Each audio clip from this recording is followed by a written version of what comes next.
आसमान में उड़ते हुए प्लेन को देखकर कभी न कभी आपके मन में भी ये प्रश्न उठा होगा, आखिर इतना बड़ा हवाई जहाज़ आसमान में कैसे उड़ता है। आज इस वीडियो में हम जानेंगे कि कोई भी एरोप्लेन आसमान में कैसे उड़ता है और उड़ते हुए प्लेन में ब्रेक कैसे लगाई जाती है। एक नॉर्मल एयरबस को उड़ने के लिए मिनिमम कितनी स्पीड की ज़रूरत पड़ती है और कितनी रनवे की आवश्यकता होती है। आप सभी का स्वागत है learn India with PK channel में और मैं हूं आपका अपना दोस्त पुष्पेंद्र कुमार। और आज हम बात करने वाले हैं how does aeroplane fly. Aeroplane को हवा में उड़ने के लिए 3 फैक्टर सबसे ज़्यादा महत्वपूर्ण होते हैं।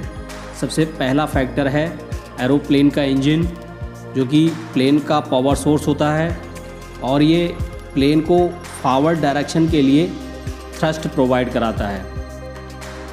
सेकेंड फैक्टर है एरोप्लेन के पंख, जो प्लेन को उड़ने के लिए प्रोफाइल और हवा का प्रेशर गेन करने के लिए सफिशिएंट एरिया प्रोवाइड कराते हैं।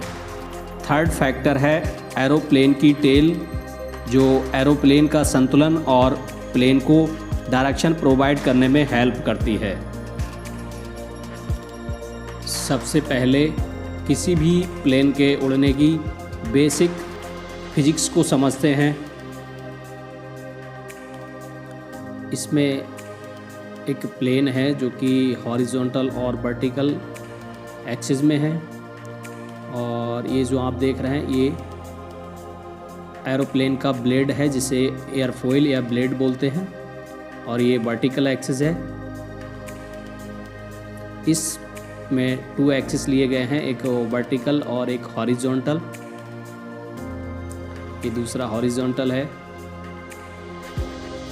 और ये जो लाइन है वो कर्ड लाइन है या जीवा की लाइन, जो कि प्रोफाइल के सेंटर से निकलती है।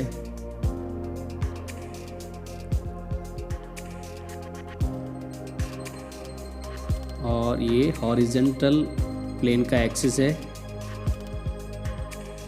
दूसरा ये कर्ड लाइन है, जब वो हमारा जो ब्लेड है जब इंक्लाइनेड होता है, जब वो प्लेन टेक ऑफ लेने के लिए रेडी होता है, तो जो प्लेन का ब्लेड है वो अपने हॉरिजॉन्टल एक्सिस से कुछ एंगल बनाता है जो लगभग 15 से 20 डिग्री के बीच होता है।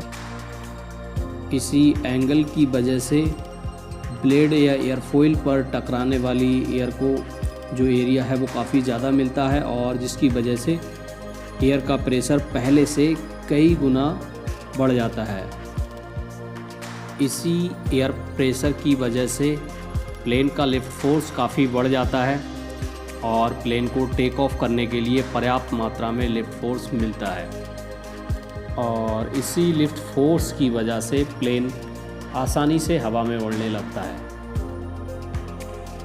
अब सेकेंड प्रश्न उठता है कि आखिर प्लेन हवा में लेफ़्ट और राइट टर्न कैसे लेता है या अप और डाउन कैसे होता है। तो इसको जानने के लिए हमें इसके टेल और ब्लेड्स के बारे में थोड़ा सा बेसिक जानकारी होना ज़रूरी है। एरोप्लेन की दिशा चेंज करने के लिए सबसे इम्पोर्टेंट रोल टेल के रडर यानी कि पतवार और विंग्स के एलरोन फ्लैप्स का होता है। इनकी हेल्प से पायलट एरोप्लेन की दिशा को राइट और लेफ़्ट डायरेक्शन में चेंज करता है। रडर या पतवार को लेफ़्ट राइट करने से प्लेन की जो दिशा है वो लेफ़्ट राइट हो जाती है, प्लेन लेफ़्ट राइट दिशा में टर्न कर जाता है। और जो एलिवेटर है हॉरिजॉन्टल स्टेबलाइज़र में, इसको अप और डाउन करने से प्लेन का जो फ्रंट है वो अप और डाउन हो जाता है। इस तरह प्लेन की लैंडिंग होती है, और ये लैंडिंग का व्यू है। इस टाइम पायलट अपने जो विंग्स हैं उनमें जो फ्लैप्स हैं उनका यूज़ करता है और ब्रेक लगाता है। और ये एरोप्लेन की लैंडिंग का व्यू है। लैंडिंग के दौरान पायलट जब ब्रेक का यूज़ करता है तो इस तरह फ्लैप्स कुछ हो जाती हैं, जिससे कि ज़्यादा से ज़्यादा ड्रैग फोर्स जनरेट होता है और प्लेन रुक जाता है। एरोप्लेन को टेक ऑफ करने के लिए कम से कम 1400 मीटर से 1800 मीटर तक की डिस्टेंस वाले रनवे की आवश्यकता होती है। मिनिमम 1400 से 1500 मीटर की डिस्टेंस ट्रैवल करके कोई भी एरोप्लेन आसानी से टेक ऑफ कर सकता है।